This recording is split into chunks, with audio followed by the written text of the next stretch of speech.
1 jam sebelum pesta ulang tahun anak saya dimulai. Sebuah pesan masuk menghancurkan dunia saya. Gundik, suami saya mengirim foto pernikahan siri mereka. Ia mengaku sebagai nyonya besar yang baru. Ia melarang suami saya pulang ke rumah ini lagi. Baiklah, lihat saja apa yang akan saya lakukan. Saya akan membuat mereka semua berlutut. Halo, sahabat. Selamat datang kembali di kanal ini. Sebelum kita mulai, tuliskan dari kota mana kalian menonton di kolom komentar. Jangan lupa dukung kanal ini dengan like dan subscribe, supaya kami makin semangat menghadirkan kisah yang lebih menarik lagi. Nama saya Anindya, 38 tahun. Saya komisaris utama sebuah perusahaan properti warisan keluarga di Pondok Indah. Sudah 5 tahun saya menjalani pernikahan ini. Saya terbiasa membaca angka, membaca kontrak, dan membaca manusia. Sore itu, aroma kue coklat panggang memenuhi seluruh ruang tengah. Balon warna-warni tergantung di setiap sudut. Hari ini adalah hari yang paling dinanti oleh putra kecil saya, Bayu, yang genap berusia 5 tahun. Badut sulap sudah bersiap di halaman depan. Meja catering sudah penuh hidangan. Para pramusaji sibuk memastikan tidak ada satu detail pun yang terlewat. Saya berdiri di depan cermin besar di kamar utama. Gaun satin krem yang anggun membalut tubuh saya. Saya sengaja memilih warna lembut yang tetap terkesan berkelas. Rambut saya disanggul rapi. Beberapa helai sengaja dibiarkan jatuh di sisi wajah. Saya tersenyum menatap pantulan diri sendiri. Sebagai istri seorang pengusaha, saya selalu dituntut tampil sempurna. Suami saya, Reza, sering berkata bahwa penampilan saya adalah cerminan martabatnya. Saya tidak pernah membiarkan diri terlihat kusam. Padahal, perusahaan tempat ia memamerkan jabatan itu adalah perusahaan saya. Saya melirik jam dinding besar di kamar. 1 jam lagi, para tamu akan berdatangan. Teman sekolah Bayu, beserta orang tua mereka. Juga beberapa rekan bisnis Reza yang membawa anak kecil. Dipastikan akan memadati rumah ini. Tiba-tiba, ponsel di meja rias bergetar. Sebuah notifikasi masuk dari nomor yang sama sekali tidak saya kenal. Saya mengira itu pesan dari vendor pesta atau konfirmasi tamu yang terlambat. Namun begitu, layar itu saya sentuh. Jantung saya seperti berhenti seketika. Di layar terpampang sebuah foto yang sangat jernih. Suami saya duduk berdampingan dengan seorang wanita muda. Saya mengenalinya, Eja, mantan staf administrasi di kantor cabang. Ia mengenakan kebaya putih. Reza mengenakan jas hitam. Dengan senyum lebar yang sangat jarang ia perlihatkan di rumah. Di tangan mereka, sepasang buku nikah siri di bawah foto itu. Sebaris kalimat ditulis dengan huruf kapital, seolah sengaja diteriakkan tepat ke wajah saya. Saya sudah sah menjadi istri suamimu. Sekarang, sayalah nyonya besar. Jangan harap suamimu pulang ke rumahmu lagi. Kamu tak lagi dibutuhkan. Tangan saya mulai gemetar. Ponsel di genggaman terasa berkali lipat lebih berat. Dada saya seperti dihantam gada besi. 5 tahun pernikahan yang saya bangun dengan kepercayaan, pengorbanan, dan kesetiaan ternyata dibalas dengan belati dari belakang. Reza tega merayakan kebahagiaan barunya di atas penderitaan saya dan anak kami. Air mata menggenang di pelupuk. Rasanya saya ingin berteriak, menangis sejadi-jadinya, membanting semua barang di kamar ini. Rasa sakitnya begitu nyata, menusuk langsung ke relung hati yang paling dalam. Namun saya menarik napas panjang. Saya menatap mata saya sendiri di cermin. Di luar sana, anak saya sedang menunggu pestanya. 30 tamu sebentar lagi tiba. Saya menghapus air mata dengan ujung jari, lalu memperbaiki riasan yang luntur. Air mata bisa menunggu. Hari ini milik Bayu. Dan mulai detik ini, saya bukan lagi istri yang dikhianati. Saya adalah pemilik dari segala yang mereka kira sudah jadi milik mereka. Mereka lupa satu hal kecil. Nama saya yang ada di akta perusahaan, bukan nama Reza. Saya menutup layar ponsel. Saya tersenyum tipis. Tapi malam itu, mereka belum tahu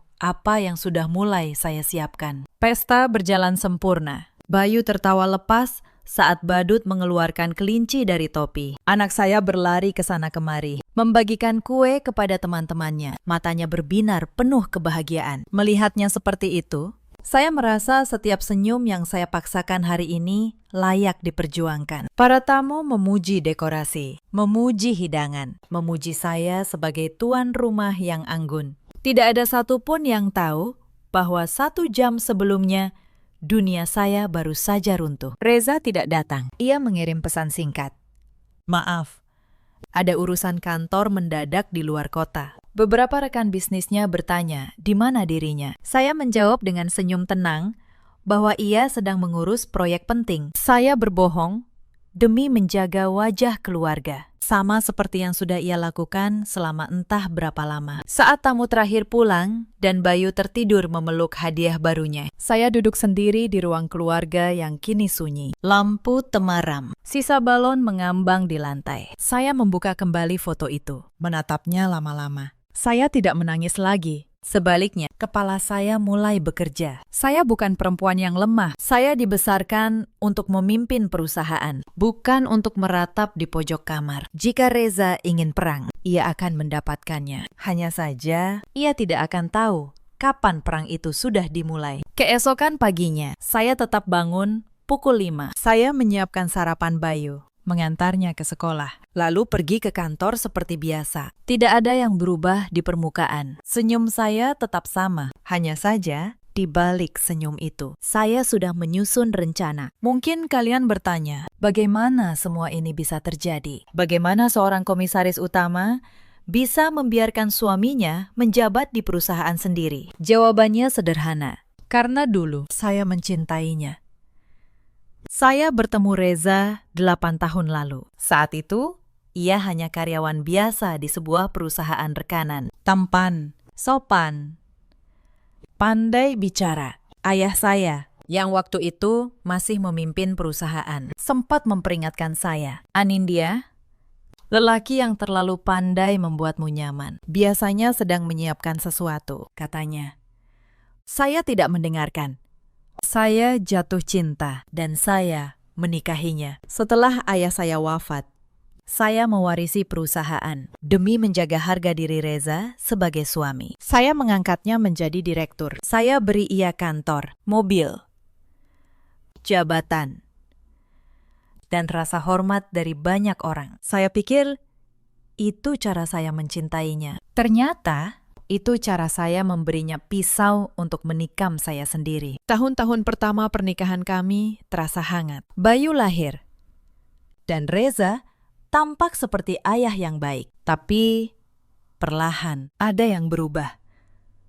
Ia mulai sering pulang malam. Ia mudah marah jika saya bertanya soal pekerjaan. Ia memuji saya makin jarang. Dan menuntut penampilan saya makin sering. Saya yang terlalu sibuk menjaga perusahaan dan membesarkan Bayu, memilih percaya. Saya pikir itu hanya tekanan pekerjaan. Saya tidak tahu tekanan itu bernama Ella. Padahal tandanya sudah ada di depan mata. Saya hanya terlalu setia untuk melihatnya. Itulah sebabnya ketika pesan itu datang di hari ulang tahun Bayu, rasa sakitnya berlipat ganda. Bukan hanya karena dikhianati, tapi karena saya sadar selama ini saya membiayai pengkhianatan terhadap diri saya sendiri. Namun penyesalan tidak akan mengembalikan apapun. Yang bisa saya lakukan hanya satu, memastikan mereka membayar setiap rupiah, setiap air mata, dengan cara yang tidak akan pernah mereka lupakan. Hal pertama yang saya lakukan adalah menyewa seorang detektif swasta, Pak Gunawan namanya. Profesional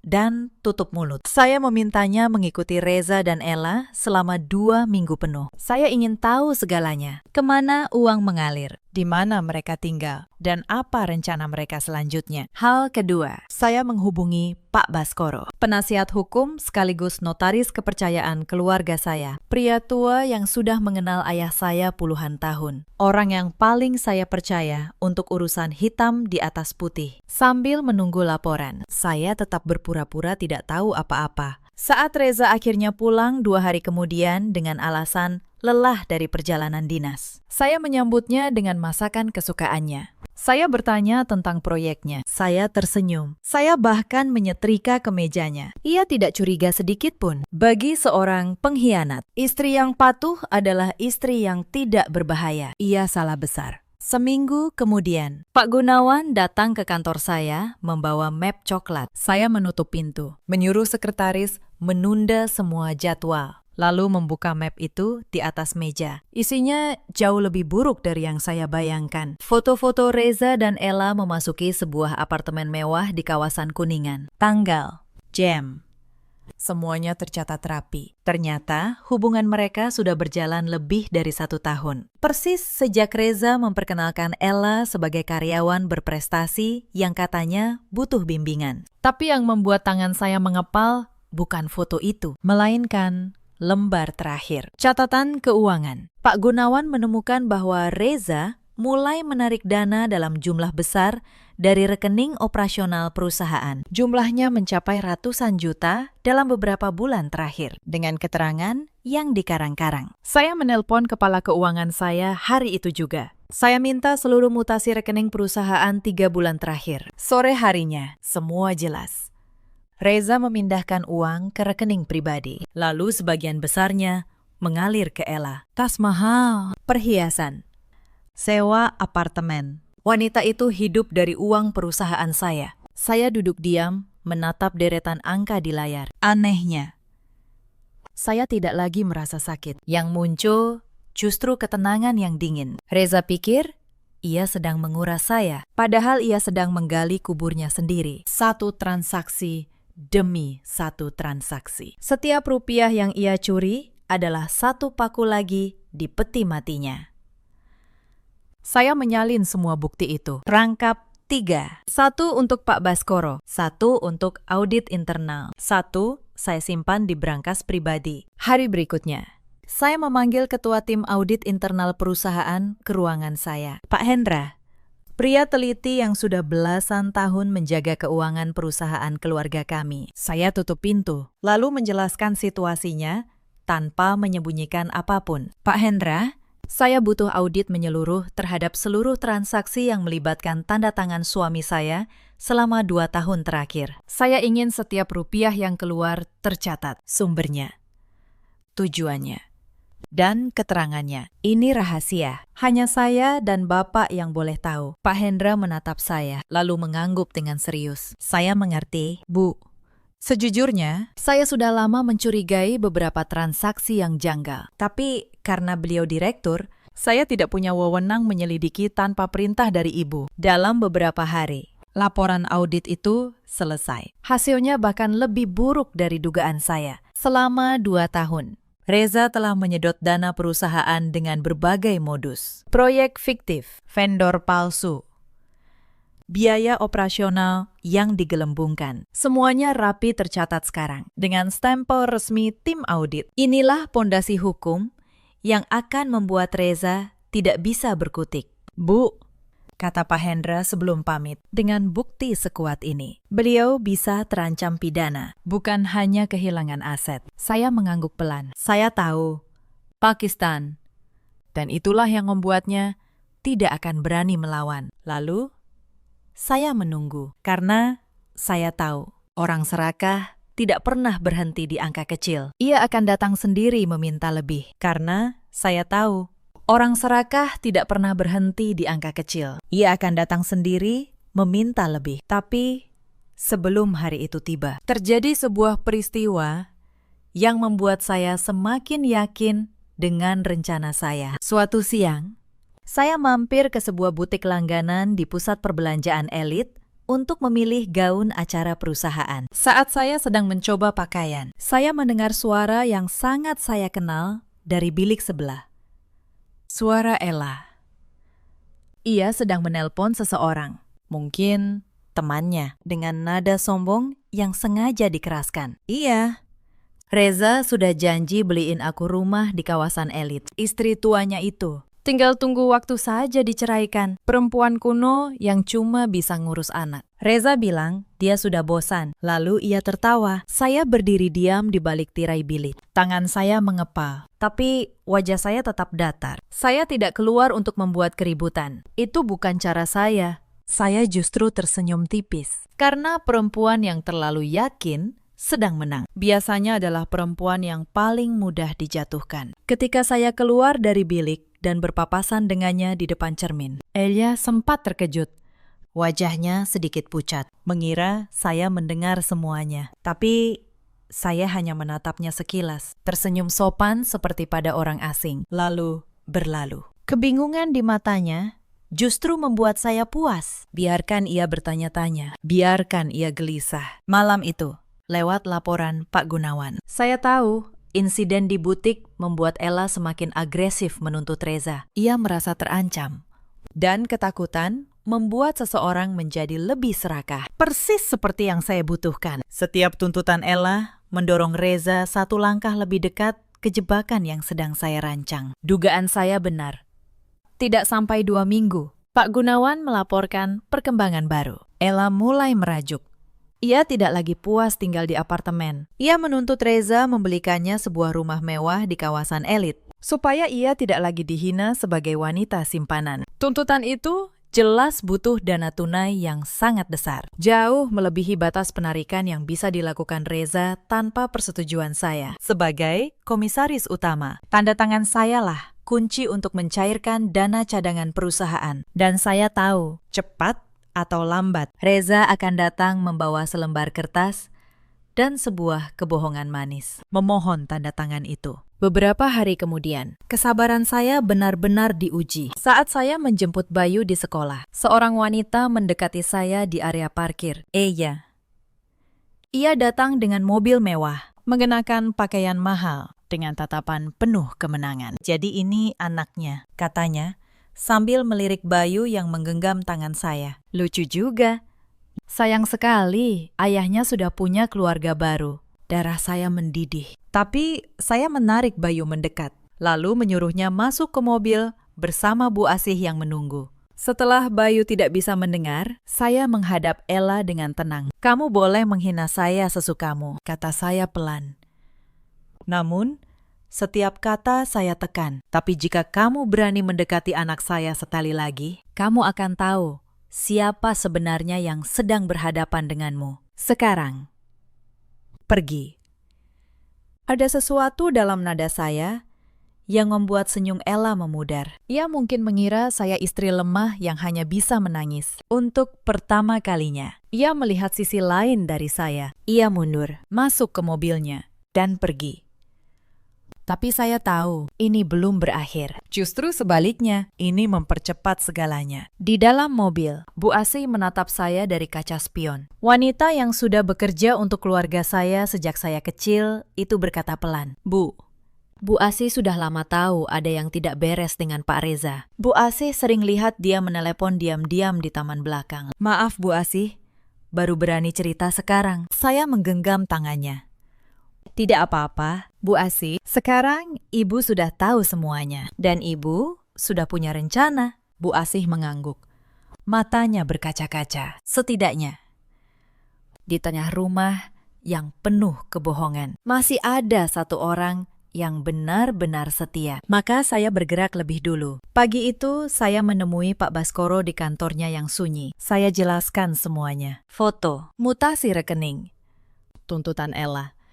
Pak Baskoro mendengarkan dengan tenang, lalu tersenyum tipis. Saya menjelaskan semuanya kepada Pak Baskoro. Foto perselingkuhan, mutasi rekening, laporan audit, dan tuntutan Ella akan rumah mewah. Pria tua itu mendengarkan dengan saksama, sesekali mencatat di buku kecilnya. Setelah saya selesai, ia melepas kacamatanya, mengusap wajahnya yang lelah, lalu menatap saya. Anindya, katanya.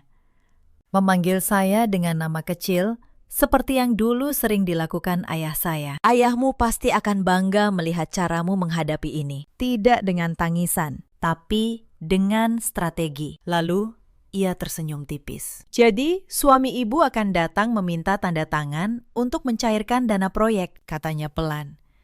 Kalau begitu, kita beri dia jalan masuk.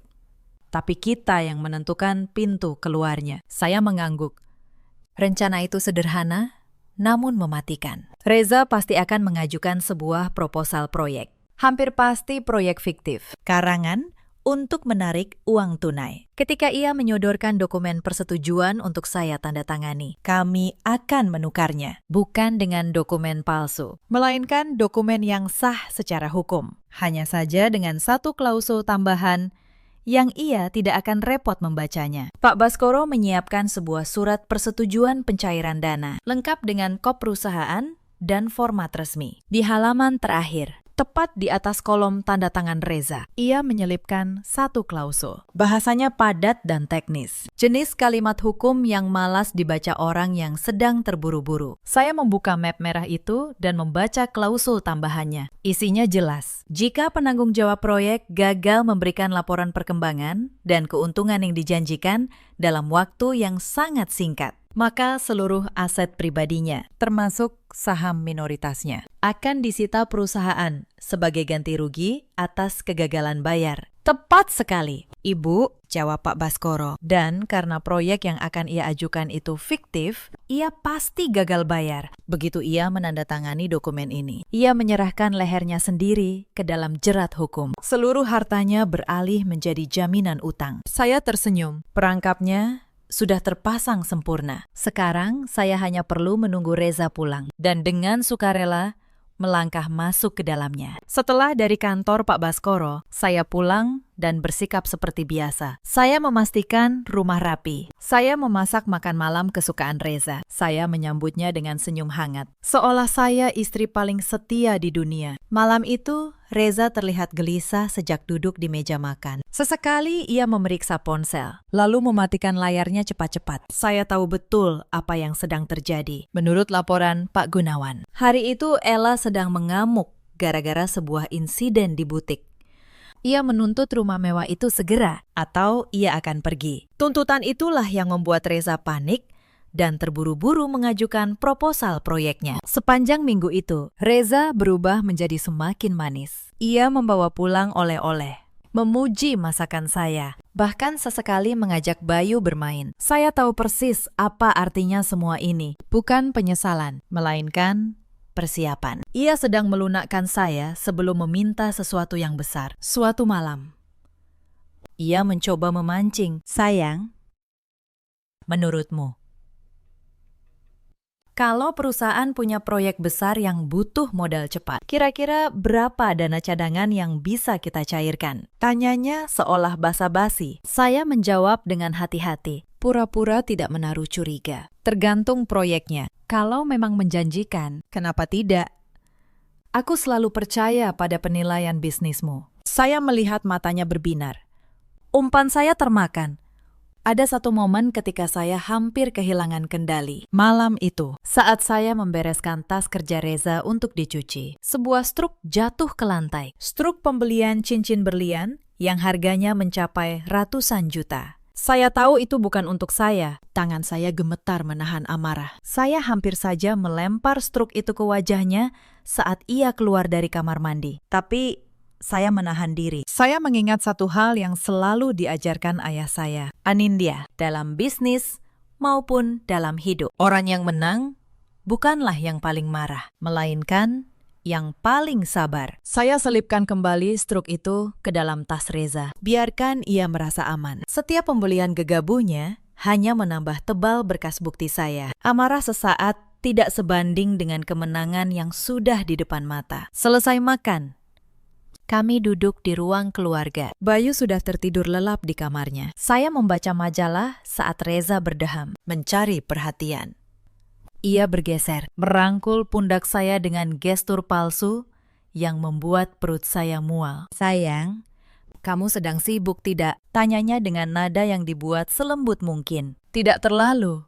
Ada apa? Jawab saya sambil menutup majalah dan menatapnya penuh perhatian. Ia menarik napas panjang, lalu mulai melancarkan kebohongannya. Begini, aku sedang menangani sebuah proyek besar yang sangat menjanjikan. Pembukaan kawasan wisata terpadu di luar pulau. Keuntungannya bisa berlipat 3 dalam waktu singkat. Ini peluang emas untuk perusahaan. Tapi proyek ini butuh suntikan dana tunai yang besar secepatnya. Untuk pembebasan lahan, sebelum diambil pesaing. Saya pura-pura mendengarkan dengan kagum. Kedengarannya luar biasa. Kamu memang selalu punya insting bisnis yang tajam. Lalu, apa masalahnya? Masalahnya, lanjut Reza, untuk mencairkan dana cadangan perusahaan sebesar itu. Pihak keuangan membutuhkan tanda tanganmu sebagai komisaris utama. Aku sudah menyuruh tim legal menyiapkan draft persetujuannya. Ia mengeluarkan sebuah map merah dari tas kerjanya. Tentu saja itu map yang sama. Map yang sudah dimodifikasi Pak Baskoro pagi tadi. Lalu dikirim kembali ke meja Reza,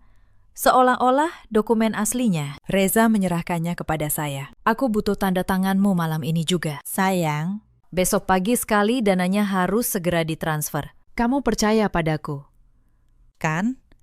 Semua ini kulakukan demi masa depan keluarga kita. Demi Bayu, saya menerima map itu. Saya membukanya perlahan. Saya menatap deretan angka 0 yang sangat panjang di lembar pengajuan. Reza benar-benar serakah. Ia rela menghancurkan perusahaan saya hanya demi memenuhi nafsu gundiknya. Saya membalik ke halaman terakhir, tempat tanda tangan kami berdua dibutuhkan. Di bawah kolom tanda tangannya tertera jelas klausul perjanjian utang piutang dengan jaminan seluruh aset pribadinya. Ditulis dengan ukuran huruf standar, namun dengan bahasa hukum yang membuat orang terburu-buru enggan membacanya. Tentu saja aku percaya padamu, ucap saya dengan senyum manis. Saya mengambil pulpen, lalu sengaja memperlambat gerakan. Tapi, apakah kamu sudah membaca semua detail kontrak ini dengan teliti? Biasanya dokumen proyek sebesar ini punya banyak klausul yang rumit. Sudah ku baca semuanya. Itu cuma standar perusahaan, tidak ada yang perlu dikhawatirkan. Cepatlah tanda tangani, sayang. Aku sangat lelah dan ingin segera tidur. Nadanya mulai terdengar tidak sabar. Ia bahkan tidak melirik sedikit pun pada tulisan kecil di atas kolom tanda tangannya. Fokusnya hanya satu, mendapatkan persetujuan saya agar uang itu cair besok pagi. Tanpa banyak bicara lagi, saya membubuhkan tanda tangan di kolom yang disediakan. Lalu, saya sodorkan map itu beserta pulpennya. Ini sudah kutandatangani. Sekarang, giliranmu. Reza tampak sangat lega. Wajahnya seketika berseri. Dengan gerakan cepat, tanpa sedikit pun keraguan, ia menggoreskan tanda tangannya di atas materai, tepat di bawah klausul jebakan yang sudah saya siapkan. Ia sama sekali tidak menyadari, dengan satu goresan tinta itu, ia baru saja menggadaikan seluruh hidupnya, seluruh harta pribadinya, ke dalam genggaman saya. Terima kasih banyak. Sayang, kamu memang istri yang terbaik, katanya sambil mengecup pipi saya. Lalu, ia bergegas memasukkan dokumen itu ke tas kerjanya. Besok pagi aku langsung serahkan ke bagian keuangan. Proyek ini pasti sukses besar. Saya membalas senyumnya. Tidurlah nyenyak, suamiku. Batin saya. Karena ini malam terakhir kamu bisa tidur dengan tenang. Malam setelah penandatanganan itu, saya nyaris tidak bisa tidur. Bukan karena ragu, tapi karena adrenalin. Saya berbaring di samping pria yang besok pagi akan menggali kuburnya sendiri. Dan ia tidur begitu nyenyak, begitu puas. Saya menatap langit-langit kamar, mengulang setiap langkah rencana di kepala. Tidak boleh ada kesalahan, satu celah saja, dan semua bisa berbalik melawan saya. Tengah malam, ponsel Reza bergetar di meja nakas. Layarnya menyala sebentar. Dari sudut mata, saya melihat nama Ella muncul. Sebuah pesan, besok uangnya sudah cair kan? Aku sudah lihat rumahnya. Jangan kecewakan aku, sayang. Reza, yang setengah tertidur, meraih ponsel itu. Membalas singkat, lalu kembali memejamkan mata. Saya menahan napas. Di dalam dada, amarah dan kepuasan bercampur menjadi satu. Perempuan itu bahkan tidak sabar menunggu. Ia sudah membayangkan dirinya menjadi nyonya rumah mewah yang dibeli dengan uang saya. Biarkan ia bermimpi setinggi mungkin. Karena semakin tinggi mimpinya, semakin sakit saat ia jatuh nanti. Pagi harinya, dana itu cair. Reza menyerahkan dokumen ke bagian keuangan dengan penuh percaya diri. Uang ditransfer ke rekening proyek yang ia kelola dalam hitungan hari. Sebagian besarnya berpindah lagi. Sebagian untuk uang muka, rumah mewah Ella, sebagian untuk gaya hidup mereka. Proyek wisata terpadu itu, tentu saja, tidak pernah ada. Saya membiarkannya. Saya membiarkan Reza dan Ella merayakan kemenangan palsu mereka. Saya membiarkan mereka membeli furniture, memesan dekorasi, memamerkan rumah baru ke media sosial Ella. Semakin banyak uang yang mereka habiskan, semakin dalam jurang yang mereka gali. Setiap belanja mereka adalah satu bukti tambahan di tangan saya. Sementara saya menunggu, saya tidak tinggal diam. Saya diam-diam menyiapkan segala sesuatu untuk hari penutupan. Saya berkonsultasi dengan pengacara perceraian terbaik. Saya memindahkan dokumen-dokumen penting perusahaan ke tempat yang aman. Saya bahkan menyiapkan rekening dan rumah cadangan untuk saya dan Bayu. Kalau-kalau keadaan menjadi tidak terkendali. Saya tidak ingin ada satupun celah yang bisa dimanfaatkan Reza saat ia tersudut nanti. Ella semakin berani.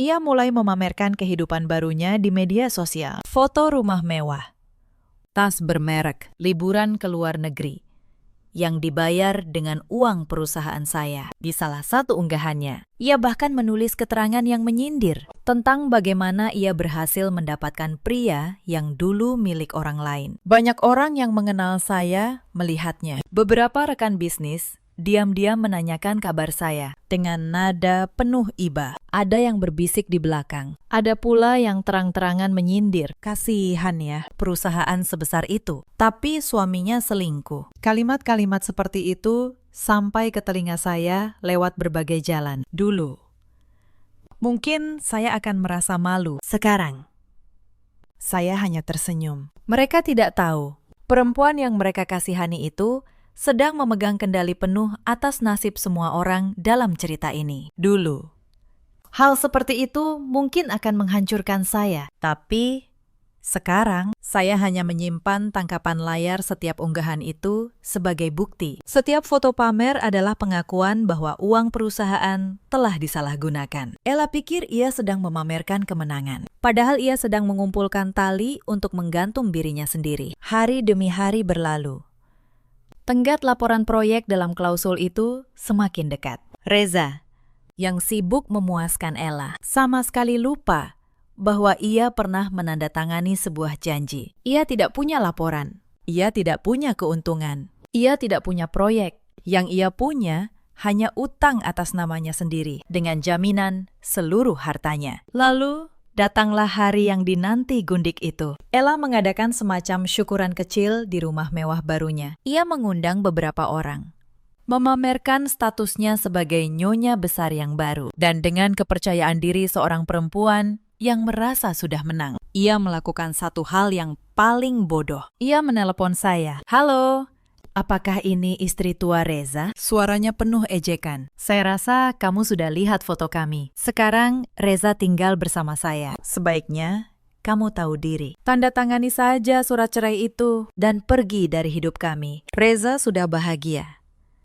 Kamu hanya beban masa lalu. Saya mendengarkan semuanya dengan tenang. Tidak satupun kata yang menggetarkan saya. Justru saya berterima kasih dalam hati. Ella baru saja merekam pengakuannya sendiri dan menelpon saya menggunakan nomor yang terlacak. Satu bukti lagi. Terima kasih sudah memberitahu.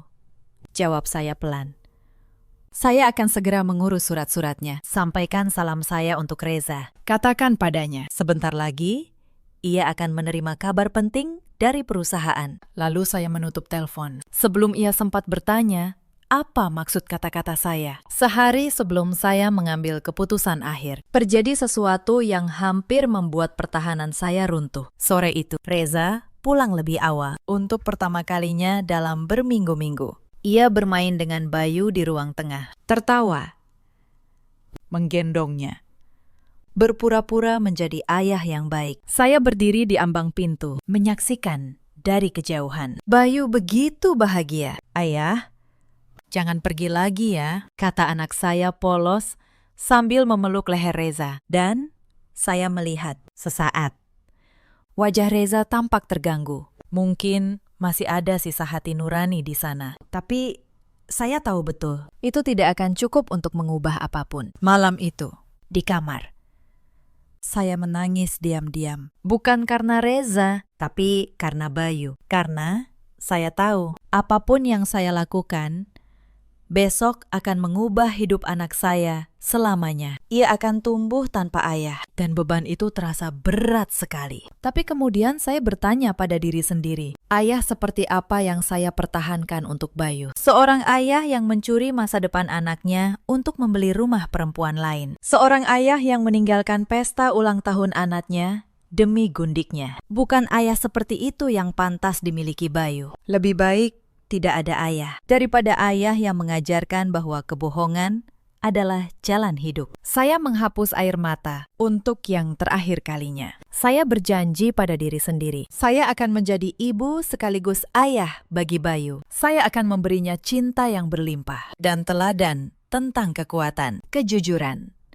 dan harga diri.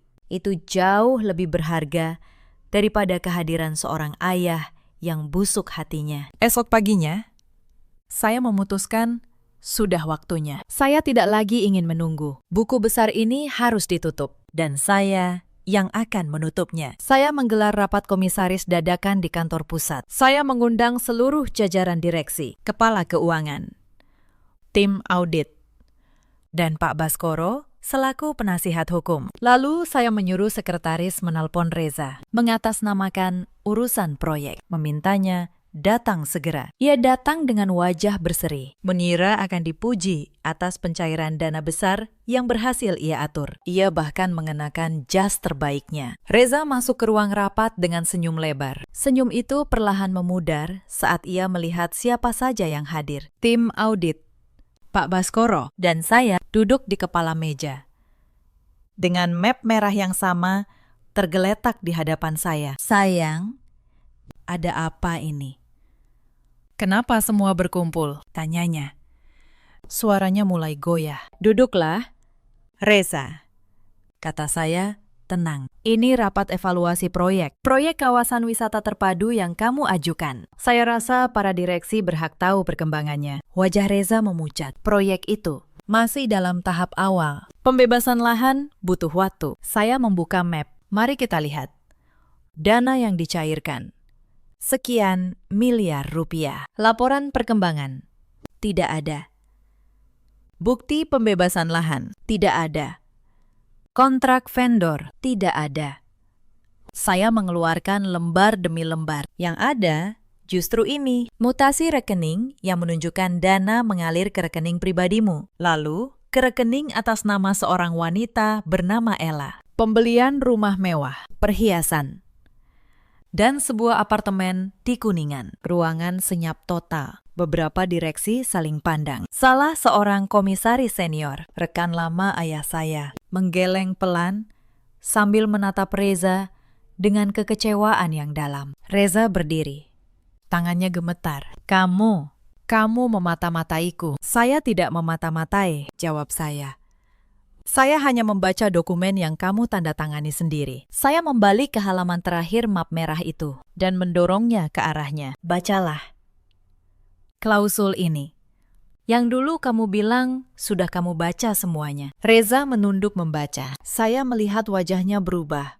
Dari pucat menjadi putih pasi. Tangannya yang gemetar memegangi tepi meja. Klausul itu jelas, karena ia gagal memberikan laporan dan keuntungan proyek dalam tenggat yang disepakati. Seluruh aset pribadinya, termasuk saham minoritasnya di perusahaan, disita sebagai jaminan utang yang gagal bayar. Ini tidak mungkin. Aku tidak pernah membaca ini. Suaranya nyaris berbisik. Kamu sendiri yang bilang sudah membacanya. Reza, di depan saya, malam itu, kata saya. Tanda tanganmu sah di atas materai, disaksikan notaris. Hitam di atas putih. Pak Baskoro angkat bicara dengan tenang. Secara hukum, Bapak telah menyerahkan seluruh aset pribadi sebagai jaminan dan gagal bayar.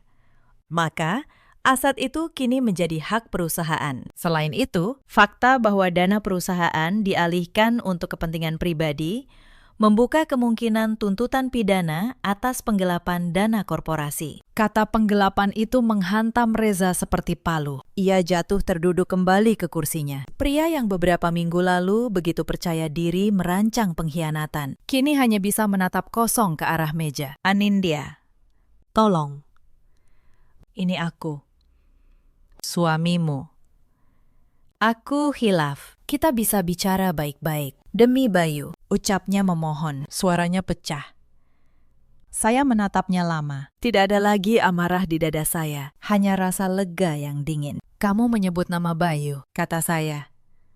Kamu meninggalkan pesta ulang tahunnya untuk bersama wanita lain. Kamu mencuri masa depannya untuk membeli rumah gundikmu. Jangan pernah lagi menyebut nama anak saya untuk membela dirimu sendiri. Saya bangkit berdiri. Mulai hari ini, kamu bukan lagi direktur di perusahaan ini. Tim legal akan menghubungimu untuk proses selanjutnya. Dan satu lagi, saya berhenti di pintu. Sampaikan pada Ella, rumah mewah itu kini menjadi bagian dari aset sitaan. Ia boleh menikmatinya selagi bisa. Saya keluar dari ruang rapat tanpa menoleh lagi. Di belakang saya mendengar Reza memanggil-manggil nama saya. Tapi suara itu sudah tidak berarti apa-apa. Di koridor, kepala keuangan saya mengejar dengan langkah cepat. Bu, semua dokumen pengalihan aset sudah disiapkan tim legal. Tinggal menunggu putusan resmi, katanya. Saya mengangguk. Jalankan. Jangan beri dia ruang untuk bernapas. Para direksi yang tadi menyaksikan semuanya kini menatap saya dengan rasa hormat yang baru. Mereka melihat di balik sosok istri yang selama ini tampak lembut, ada seorang pemimpin yang dingin dan tegas, yang tidak saya saksikan langsung. Tapi kemudian dilaporkan Pak Gunawan adalah apa yang terjadi pada Reza setelah itu. Begitu keluar dari kantor, ia langsung menelpon Ella. Panik. Meminta perempuan itu menjual perhiasan dan mobil untuk menutupi sebagian utang. Tapi Ella menolak mentah-mentah. Itu kan masalahmu, bukan masalahku, katanya dingin. Lalu menutup telepon. Untuk pertama kalinya, Reza merasakan dikhianati oleh orang yang ia korbankan segalanya untuknya. Ia bahkan sempat mencoba menemui beberapa rekan bisnis lama untuk meminjam uang. Tapi kabar tentang penggelapan dana sudah menyebar di kalangan terbatas. Tidak ada yang mau berurusan dengannya. Pintu demi pintu tertutup. Pria yang dulu begitu dihormati, kini menjadi orang yang dihindari. Karma tidak datang dengan suara gemuruh. Ia datang pelan-pelan, lewat pintu-pintu yang satu persatu tertutup di depan wajahnya. Malam itu, Reza datang ke rumah, menggedor pintu, memohon, menangis. Ia bersumpah akan meninggalkan Ella, akan memperbaiki semuanya. Saya berdiri di balik pintu kaca, menatapnya tanpa membukanya. Bu Asih, pembantu setia saya, berdiri di samping saya dengan tatapan iba bercampur lega. Bu, mau saya panggilkan satpam? Tanya Bu Asih. Iya, jawab saya pelan. Petugas keamanan datang dan dengan sopan mengantar Reza keluar dari pekarangan. Saat gerbang besi tebal ditutup rapat, bunyi dentangnya terdengar seperti penanda berakhirnya sebuah era kebohongan dalam hidup saya. Rumah ini akhirnya kembali bersih. Udara yang saya hirup terasa jauh lebih segar. Beban berat yang selama ini menempel di pundak tanpa saya sadari, seolah menguap begitu saja. Saya naik ke lantai 2, ke kamar Bayu. Saya buka pintunya perlahan. Putra kecil saya tertidur lelap memeluk mainan pahlawan supernya. Saya tersenyum, mengusap rambutnya, dan berbisik dalam hati bahwa mulai detik ini, hidup kami akan jauh lebih baik. Beberapa hari setelah rapat itu, surat resmi pengalihan aset diterbitkan. Seluruh harta pribadi Reza, termasuk sahamnya di perusahaan, resmi beralih sebagai jaminan utang yang gagal bayar. Ia tidak punya apa-apa lagi untuk diperjuangkan. Bahkan mobil mewah yang ia banggakan kini bukan miliknya. Eja mendengar kabar bahwa rumah mewah yang ditempatinya termasuk aset sitaan, mulai gelisah. Ketika petugas datang membawa dokumen resmi, ia mengamuk, berteriak, menuntut bertemu Reza. Tapi Reza sendiri sudah tidak punya kuasa apapun. Rumah impian yang ia bangun di atas pengkhianatan itu runtuh hanya dalam hitungan minggu sejak dihuni. Proses perceraian berjalan sangat cepat. Bukti yang saya miliki terlalu kuat dan tak terbantahkan. Mutasi rekening perusahaan, laporan audit, foto perselingkuhan, dan surat perjanjian utang dengan jaminan aset yang ia tanda tangani sendiri. Semuanya menjadi senjata mematikan di meja hijau. Menyadari ia tidak punya celah sedikit pun untuk membela diri, dan ketakutan setengah mati akan ancaman penjara atas tuduhan penggelapan dana korporasi. Reza akhirnya menyerah. Ia menandatangani seluruh dokumen perceraian dan menyerahkan hak asuh anak tanpa perlawanan berarti. Pengadilan mengabulkan semua tuntutan saya. Saya mendapatkan hak asuh penuh atas Bayu. Seluruh aset properti dan perusahaan kembali sepenuhnya ke tangan saya. Dan Reza dinyatakan bangkrut secara hukum.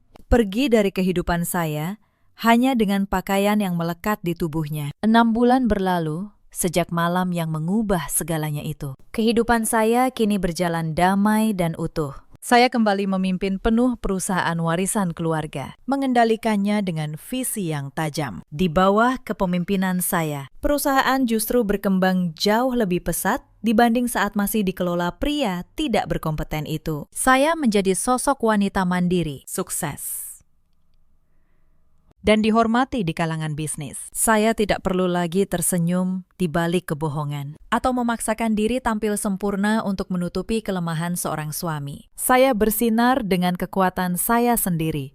Hari ini kami merayakan libur keluarga di sebuah resor pribadi yang tenang di pinggiran kota. Bayu berlari riang di taman luas, tertawa mengejar kupu-kupu. Tidak ada lagi pertanyaan kenapa ayahnya tak pernah pulang. Ia tumbuh dalam lingkungan penuh cinta, dikelilingi kasih sayang saya dan keluarga saya. Bayu kini tumbuh menjadi anak yang ceria dan percaya diri. Ia tidak lagi bertanya tentang ayahnya. Sebagai gantinya, ia dikelilingi oleh kakek dari pihak keluarga saya, oleh Bu Asih yang menyayanginya seperti cucu sendiri, dan oleh ibunya yang kini punya banyak waktu untuknya. Rumah kami yang dulu penuh ketegangan tersembunyi, kini dipenuhi tawa. Saya duduk di kursi santai di tepi taman, menyesap jus jeruk dingin, menikmati hangat matahari pagi. Beberapa waktu lalu, Pak Gunawan memberi laporan terakhir mengenai 2 orang itu. Seperti sudah saya duga, hubungan yang dibangun di atas kebohongan dan keserakahan tidak pernah bertahan lama. Kurang dari sebulan setelah mereka kehilangan segalanya, Elia meninggalkan Reza. Mengetahui pria itu kini miskin, memiliki utang yang tak mungkin terbayar, dan hidup luntang-lantung. Sifat asli perempuan itu kembali muncul. Ia mengemasi barang-barangnya dan kabur bersama pria lain, meninggalkan Reza sendirian meratapi kebodohannya. Reza kini harus menghadapi kenyataan yang pahit, tanpa harta, tanpa koneksi, dengan nama yang sudah hancur di dunia bisnis. Ia kesulitan mendapat pekerjaan yang layak. Pak Gunawan melaporkan, pria itu kini menyewa sebuah kamar kontrakan kumuh di pinggiran kota, dan sehari-hari hanya bisa bekerja serabutan untuk menyambung hidup. Ia sering terlihat duduk termenung di warung pinggir jalan, memandangi foto lama keluarga kami dengan tatapan kosong penuh penyesalan. Ia telah membuang sebuah berlian demi memungut sebutir kerikil jalanan. Dan kini, ia membayar mahal untuk kebodohan itu seumur hidupnya. Saya meletakkan gelas jus, lalu bangkit saat melihat Bayu berlari menghampiri saya, membawa setangkai bunga liar. Ia tersenyum lebar, menyodorkan bunga itu dengan mata berbinar. Saya menerimanya, memeluk erat tubuh kecilnya, dan mencium pipinya penuh kasih sayang. Melihat masa lalu yang hancur dan masa depan yang kini bersinar terang, saya menyadari satu hal. Ketenangan dan kesabaran adalah senjata yang jauh lebih mematikan daripada amarah yang meledak-ledak. Saya tidak perlu menghancurkan tangan saya sendiri untuk membalas dendam. Saya hanya perlu membiarkan keserakahan mereka menghancurkan diri mereka sendiri. Cerita ini mengajarkan kita banyak hal. Jangan pernah meremehkan seorang perempuan yang tampak diam, karena diamnya bisa jadi adalah caranya menyusun langkah. Dan jangan pernah membangun kebahagiaan di atas penderitaan orang lain, karena fondasi seperti itu pasti runtuh. Ada banyak perempuan di luar sana yang pernah berdiri di posisi saya dulu, dikhianati di saat paling rapuh, diremehkan, dianggap beban. Kepada kalian, ketahuilah bahwa nilai diri kalian tidak pernah ditentukan oleh pria yang memilih pergi. Kekuatan kalian ada pada diri kalian sendiri. Ada juga banyak suami seperti Reza di luar sana yang menira rumput tetangga lebih hijau, lalu membuang keluarga demi kesenangan sesaat. Mereka lupa apa yang ditanam, itu pula yang akan dituai. Dan ada pula para perempuan yang memilih jalan seperti Ella, yang merasa bisa membeli kebahagiaan dengan merebut milik orang lain. Mereka lupa sesuatu yang didapat dengan cara busuk akan pergi dengan cara yang sama. Kini, buku masa lalu itu sudah resmi saya tutup. Dikunci rapat dengan kemenangan. Tidak ada lagi kebohongan. Tidak ada lagi pengkhianatan. Yang tersisa hanyalah saya, anak saya, dan kehidupan baru yang tenang. Saya, sang nyonya besar yang sebenarnya. Dalam hidup, kita selalu punya pilihan. Memilih hancur atau memilih bangkit. Ceritakan kisah kalian di kolom komentar. Terima kasih sudah menemani sampai akhir. Pukul 2 dini hari, sebuah panggilan telepon menghancurkan 7 tahun pernikahanku dalam waktu kurang dari 1 menit. Suara di seberang adalah seorang petugas kepolisian. Suamiku baru saja diamankan. Digerebek warga di sebuah apartemen di kawasan Tebet bersama seorang perempuan yang bukan aku. Aku tidak menangis. Aku tidak berteriak. Aku hanya menatap layar ponsel yang masih menyala di kegelapan kamar. Lalu, aku tersenyum karena malam itu akhirnya semua bukti yang kukumpulkan diam-diam selama berbulan-bulan punya tempat untuk berbicara. Halo, sahabat kisah nyata. Sebelum kita masuk ke dalam cerita, tuliskan dulu di kolom komentar dari kota mana kalian menonton malam ini. Jangan lupa tekan tombol like dan subscribe supaya kisah-kisah seperti ini terus bisa hadir menemani kalian. Karena kisah yang akan saya ceritakan ini bukan tentang air mata seorang istri yang dikhianati. Ini tentang bagaimana seorang perempuan yang selama bertahun-tahun dianggap tidak punya nilai, ternyata memegang semua kunci. Nama saya Anindita, 34 tahun. Di mata keluarga suami, saya hanyalah ibu rumah tangga. Perempuan yang tidak menghasilkan apa-apa, yang kerjanya hanya memasak, mengurus anak, dan menunggu suami pulang. Tapi tidak ada satupun dari mereka yang tahu siapa saya sebenarnya. 7 tahun lalu, sebelum saya menikah, saya adalah seorang notaris muda di Jakarta Selatan. Saya punya kantor sendiri di kawasan Kuningan. Saya yang menutup praktek itu dengan tangan saya sendiri, demi sebuah janji. Janji bahwa saya akan menjadi istri yang baik, ibu yang utuh, untuk keluarga yang akan saya bangun. Suami saya bernama Reza, 39 tahun. Seorang manajer di sebuah perusahaan distribusi yang cukup besar. Di depan keluarga, ia tampak sempurna, lembut, sopan, bertanggung jawab. Mertua saya, Bu Sukarni, tidak pernah lelah memuji anak lelakinya itu di hadapan para tetangga. Dan saya hanya menjadi latar belakang, pelengkap yang manis dalam foto keluarga. Pagi itu dimulai seperti ratusan pagi lainnya. Matahari menyintip dari balik tirai. Aroma nasi goreng dan kopi panas memenuhi dapur rumah kami di kawasan Bintaro. Anak kami, Bian, baru berusia 5 tahun, masih tertidur di kamarnya. Saya menyiapkan sarapan kesukaan Reza. Saya menata piring dengan rapi.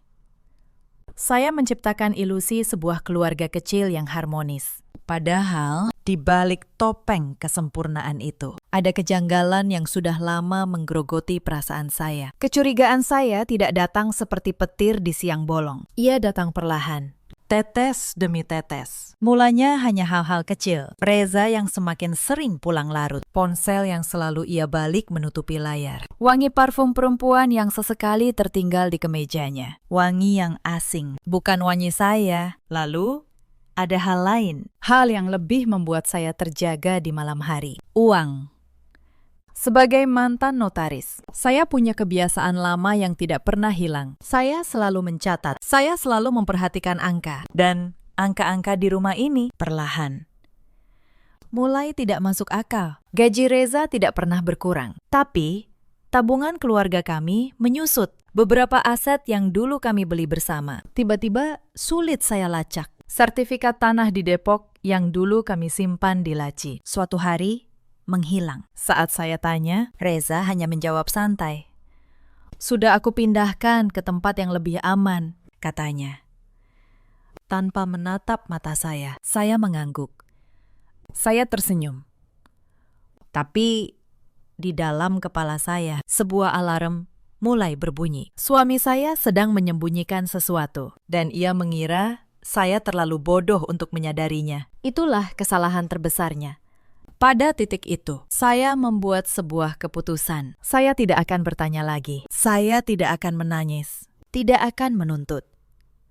Tidak akan membuat keributan. Saya akan diam dan saya akan memperhatikan. Karena seorang notaris tahu satu hal yang tidak diketahui banyak orang. Yang menang dalam sebuah perkara bukanlah orang yang paling banyak berteriak, tapi orang yang memegang dokumen yang benar. Mulai hari itu, saya menjadi dua orang. Di siang hari, saya tetap Anindita yang manis. Istri yang menyiapkan kopi. Menantu yang menunduk hormat. Perempuan rumahan yang tidak tahu apa-apa. Tapi di malam hari, ketika Reza dan Bian sudah tertidur, saya berubah menjadi seseorang yang lain. Saya membuka kembali laptop lama saya. Saya membaca ulang catatan-catatan keuangan kami selama 7 tahun. Saya menyusun daftar. Aset apa saja yang kami miliki. Atas nama siapa masing-masing terdaftar, kapan dibeli, dengan uang siapa, dan semakin saya menggali, semakin jelas gambaran yang muncul di hadapan saya. Reza sedang bersiap meninggalkan saya. Tapi sebelum pergi, ia ingin memastikan satu hal. Ia ingin pergi dengan membawa semuanya, dan meninggalkan saya tanpa apa-apa. Bersama anak kami, suatu sore, saya tidak sengaja mendengar percakapannya di telepon. Ia berada di teras belakang. Mengira saya sedang memandikan Bian, suaranya pelan. Tapi cukup jelas sampai ke telinga saya. Tenang saja, Ma, ujarnya. Ma? Ia memanggil ibunya. Soal hak asuh, aku sudah konsultasi. Dia itu cuma ibu rumah tangga. Tidak punya penghasilan. Tidak ada pengadilan yang akan menyerahkan anak pada perempuan pengangguran sepertinya. Saya berdiri di balik pintu. Tubuh saya membeku. Tangan saya yang memegang handuk Bian sedikit bergetar. Soal harta juga sudah aman, lanjutnya. Semua sudah aku pindahkan. Aku atas namakan ke nama Mama dulu untuk sementara. Biar nanti, waktu cerai, dia tidak bisa menuntut apa-apa. Dia tidak akan dapat apa-apa. Ma, dia keluar dari rumah ini dengan tangan kosong. Lalu, saya mendengar suara di seberang. Suara mertua saya, Bu Sukarni. Perempuan yang selama ini tersenyum manis pada saya. Yang memuji masakan saya di depan tetangga. Bagus. Nak, katanya. Dan dalam suaranya ada tawa kecil yang puas. Memang dari awal Mama tidak pernah suka sama dia. Bersihkan saja, biar nanti kamu bisa mulai hidup baru. Saya menutup pintu kamar mandi dengan pelan. Saya menatap wajah Bian yang sedang bermain air, tertawa. Tidak tahu apa-apa. Dan di detik itu, sesuatu di dalam diri saya mati. Tapi sesuatu yang lain justru lahir. Bukan amarah. Amarah terlalu panas. Terlalu cepat padam. Yang lahir adalah ketenangan. Ketenangan dingin seorang perempuan yang akhirnya tahu persis apa yang harus ia lakukan. Suami saya dan mertua saya sedang menyusun rencana untuk merampok masa depan saya dan anak saya. Mereka pikir mereka sedang berhadapan dengan seorang ibu rumah tangga yang lemah. Mereka lupa. Sebelum saya menjadi istri Reza, saya adalah Anindita, notaris. Dan saya tahu persis bagaimana sebuah aset bisa disembunyikan. Yang berarti, saya juga tahu persis bagaimana menemukannya kembali. Malam itu, untuk pertama kalinya dalam berbulan-bulan, saya tidur dengan nyenyak. Karena saya tidak lagi seorang korban. Saya adalah seorang notaris yang sedang menyiapkan sebuah perkara. Keesokan harinya, saya mulai bekerja. Diam-diam, sistematis. Insiden pertama adalah membangun kembali jaringan saya. Saya menghubungi seorang teman lama dari masa kuliah hukum. Namanya Pak Damar, seorang pengacara perceraian yang sangat dihormati di Jakarta. Kami bertemu di sebuah kafe kecil di Kebayoran, jauh dari rumah, di jam ketika Reza sedang bekerja. Saya menceritakan semuanya. Dengan tenang, dengan urut. Pak Damar mendengarkan sambil sesekali mencatat. Ketika saya selesai, ia meletakkan pulpennya dan menatap saya. Bu Anindita, katanya pelan. Kasus seperti ini biasanya berat untuk pihak istri. Tapi dalam kasus ibu, ada satu hal yang berbeda. Apa itu? Tanya saya.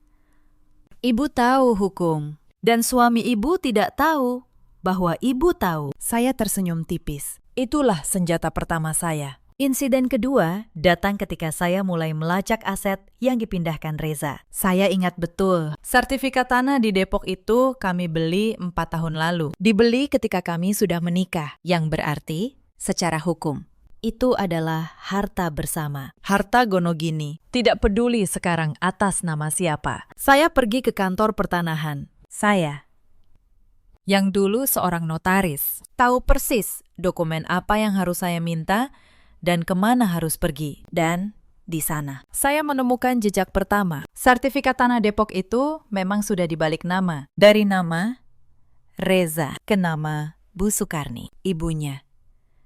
Mereka pikir dengan memindahkan ke nama mertua, harta itu menjadi aman dari tuntutan saya. Mereka salah, karena saya punya bukti kapan tanah itu dibeli. Dan saya punya catatan bahwa uang mukanya sebagian berasal dari tabungan saya sendiri sebelum menikah. Insiden ketiga adalah penemuan yang membuat saya hampir kehilangan ketenangan. Suatu malam, saya membuka kembali map dokumen lama kami. Map yang berdebu, yang sudah bertahun-tahun tidak disentuh. Dan di dalamnya, saya menemukan sesuatu yang bahkan Reza sendiri tampaknya sudah lupa. Rumah yang kami tinggali di Bintaro ini. Rumah tempat kami membangun keluarga selama 7 tahun. Rumah yang Reza anggap miliknya. Sertifikatnya atas nama saya. Saya ingat sekarang. 7 tahun lalu, ketika kami baru menikah, Reza sedang mengurus pinjaman besar untuk modal usaha keluarganya, agar rumah ini tidak bisa disita jika usahanya gagal. Ia sendiri yang menyarankan agar rumah dibeli atas nama saya, biar aman. Sayang, katanya waktu itu, kamu kan istriku. Ia lupa. Reza benar-benar lupa bahwa rumah yang ia tinggali, rumah tempat ia merencanakan pengkhianatannya secara hukum, adalah milik saya, sepenuhnya milik saya. Saya duduk di lantai kamar malam itu, memeluk map dokumen itu, dan tertawa pelan dalam diam. Suami saya sedang menyusun rencana untuk mengusir saya. Padahal, secara hukum, sayalah yang bisa mengusir dia. Insiden keempat, saya mulai mendokumentasikan perselingkuhannya. Bukan untuk mempermalukannya, tapi karena bukti perselingkuhan adalah faktor penting dalam menentukan hak asuh dan pembagian harta. Saya tidak perlu menyewa detektif. Reza terlalu ceroboh. Saya hanya perlu sabar. Saya mencatat tanggal-tanggal ia pulang larut. Saya menyimpan struk-struk yang ia tinggalkan di saku kemeja. Struk hotel, struk restoran mahal yang tidak pernah ia ajak saya. Saya memfoto semuanya. Saya menyusunnya dalam satu folder, rapi, berurut tanggal. Insiden kelima adalah saat saya hampir tertangkap. Suatu sore, Reza pulang lebih awal. Saya sedang di kamar, sedang memindai dokumen ke laptop. Saya mendengar pintu depan terbuka. Jantung saya berhenti sesaat. Dengan cepat, saya menutup laptop, memasukkan dokumen ke balik tumpukan baju di lemari, dan keluar kamar dengan senyum biasa. Kok pulang cepat, Mas? Tanya saya. Suara saya setenang mungkin. Reza menatap saya. Lama. Seolah mencurigai sesuatu. Kamu kenapa? Mukamu pucat, katanya. Saya tertawa kecil. Tadi masak. Kena uap panas. Mas, mau kopi? Ia mengangguk. Lalu duduk di sofa. Krisis itu lewat. Tapi malam itu mengajari saya satu hal. Saya harus lebih hati-hati. Mulai saat itu, saya menyimpan salinan semua dokumen di tempat yang aman. Di luar rumah. Di brankas kecil di rumah ibu saya. Insiden keenam adalah ketika tekanan keuangan di rumah kami mulai memuncak. Usaha keluarga Reza, yang ternyata ia danai diam-diam dengan menjual aset kami, mulai goyah. Ia menjadi semakin mudah marah. Ia mulai meremehkan saya secara terbuka. Suatu malam, di meja makan, di depan Bian, ia berkata dengan nada dingin, "Kamu itu enak ya, Tinggal di rumah, tidak mikir uang. Aku yang banting tulang di luar sana. Coba kamu hidup tanpa aku. Mau jadi apa kamu? Tidak punya kerja, tidak punya penghasilan.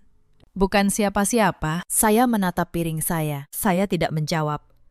Bian, anak saya, menatap ayahnya dengan bingung. Di dalam hati, saya hanya berkata satu kalimat. Lihat saja nanti. Mas, kita lihat siapa yang sebenarnya bukan siapa-siapa. Insiden ketujuh adalah keterlibatan mertua saya yang semakin terang-terangan. Bu Sukarni mulai sering datang ke rumah. Bukan untuk membantu, tapi untuk mengukur. Ia berkeliling rumah, menatap perabotan, seolah sedang menghitung.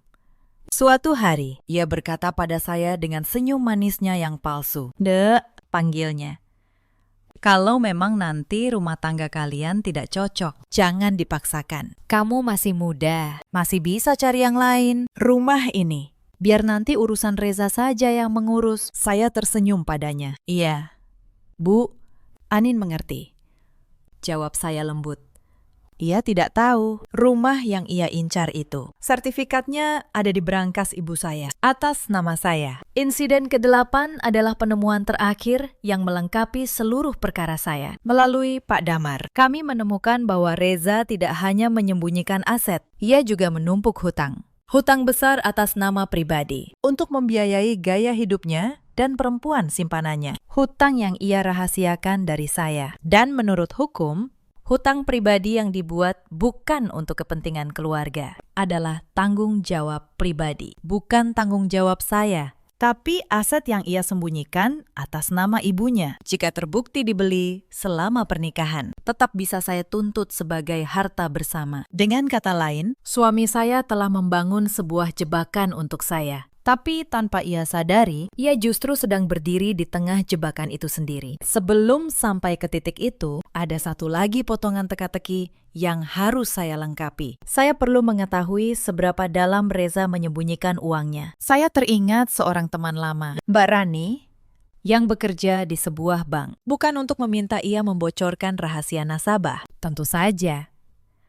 Saya hanya membutuhkan nasihat sebagai sesama profesional tentang bagaimana pola aliran dana yang mencurigakan biasanya terlihat. Kami bertemu makan siang. Saya bercerita secukupnya. Dari obrolan itu, saya mengerti satu hal penting. Reza tidak mungkin menyembunyikan semua uangnya hanya di bawah nama ibunya. Pasti ada jejak. Pasti ada catatan transaksi. Dan catatan-catatan itu, jika dibutuhkan, bisa diminta secara resmi oleh pengadilan melalui kuasa hukum. Saya kembali ke rumah dengan keyakinan baru. Saya tidak perlu menemukan setiap rupiah yang ia sembunyikan sendirian. Saya hanya perlu mengumpulkan cukup bukti awal, agar pengadilan punya alasan untuk membuka sisanya. Dan bukti awal itu sudah saya pegang di tangan. Malam itu, saya menyusun ulang seluruh berkas saya. Saya mengelompokkannya menjadi 3 map. Map pertama, tentang perselingkuhan. Map kedua, tentang aset yang disembunyikan. Map ketiga, tentang sertifikat rumah dan dokumen kepemilikan. 3 senjata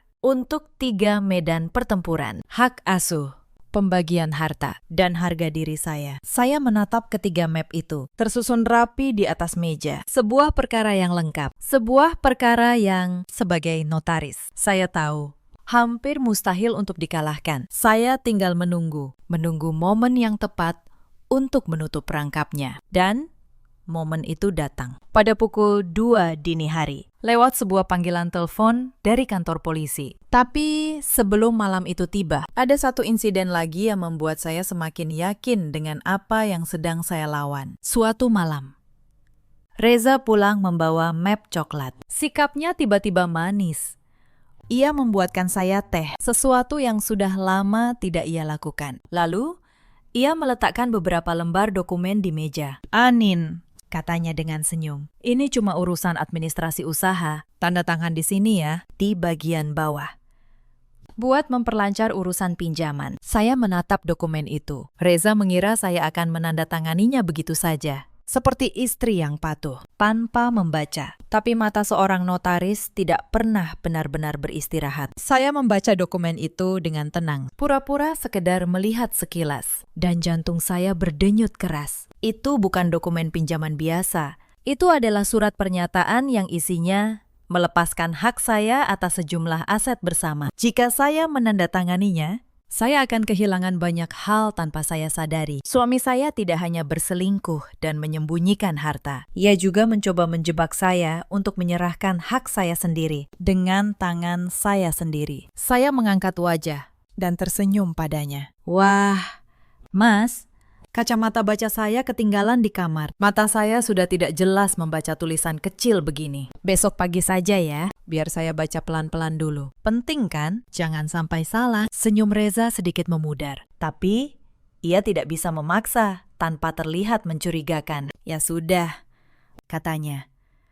Besok ya. Besok itu tidak pernah datang. Saya selalu punya alasan. Sibuk dengan Bian, tidak enak badan, lupa.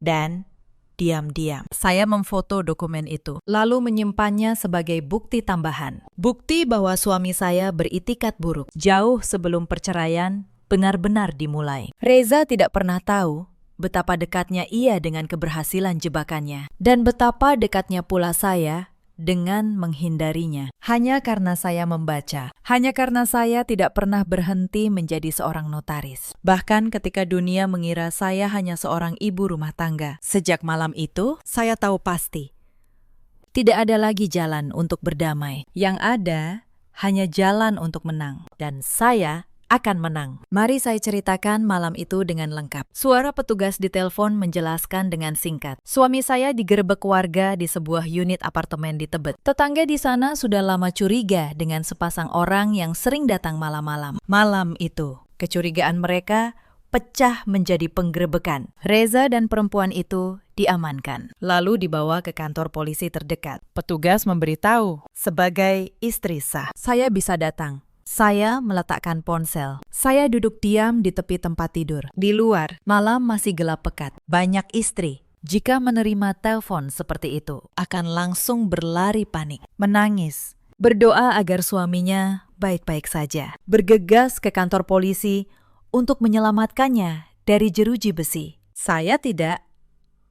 Saya bangkit dengan tenang. Saya mandi. Saya berpakaian rapi, seolah hendak pergi ke sebuah pertemuan bisnis penting. Saya menelpon ibu saya, memintanya datang menjaga Bian yang masih tertidur lelap. Lalu saya mengambil satu map dari berangkas. Map yang sudah saya siapkan selama berbulan-bulan. Di dalam map itu ada semuanya.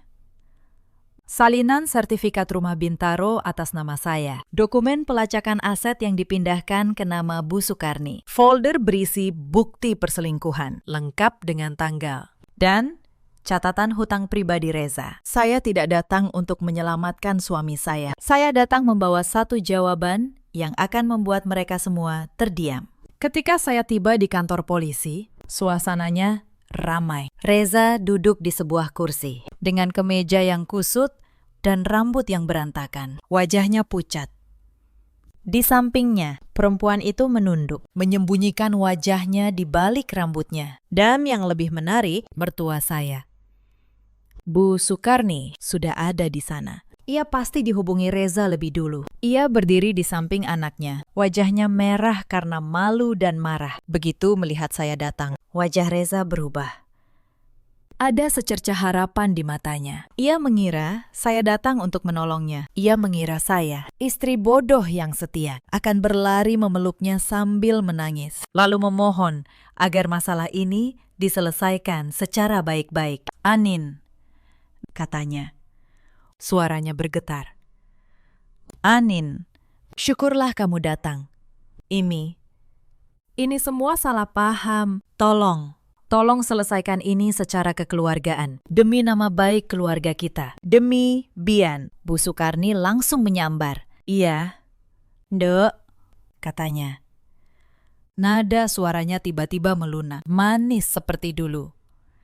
Kita selesaikan ini baik-baik ya. Jangan sampai jadi besar. Malu kita sama tetangga. Kami akui ada sedikit kekhilafan. Tapi ini bisa kita bicarakan di rumah. Saya berdiri diam di hadapan mereka. Saya menatap mata Reza. Mata yang ketakutan itu. Lalu saya menatap Bu Sukarni. Tidak ada rasa takut sedikit pun di dalam diri saya. Tidak ada air mata. hanya ketenangan yang dingin. Saya istrinya, kata saya pada petugas dengan suara jelas dan tegas. Saya datang bukan untuk mencabut laporan apapun. Saya datang untuk memastikan proses hukum berjalan sebagaimana mestinya. Wajah Reza berubah seketika. Harapan di matanya padam. Anin. Apa maksudmu? Bisiknya. Saya membuka map yang saya bawa. Saya tidak meninggikan suara. Saya tidak perlu. Maksud saya, kata saya pelan, adalah bahwa malam ini hidupmu, Mas, mungkin tidak akan pernah sama lagi. Saya menutup map itu kembali. Saya tidak menunjukkan isinya pada mereka. Belum saatnya. Tempat untuk membuka semuanya bukan di sini. Bukan di kantor polisi yang ramai ini. Tempatnya nanti, di ruang sidang. Di hadapan hakim. Saya permisi, kata saya. Lalu saya berbalik dan berjalan keluar. Di belakang saya mendengar Reza memanggil-manggil nama saya. Suaranya semakin panik.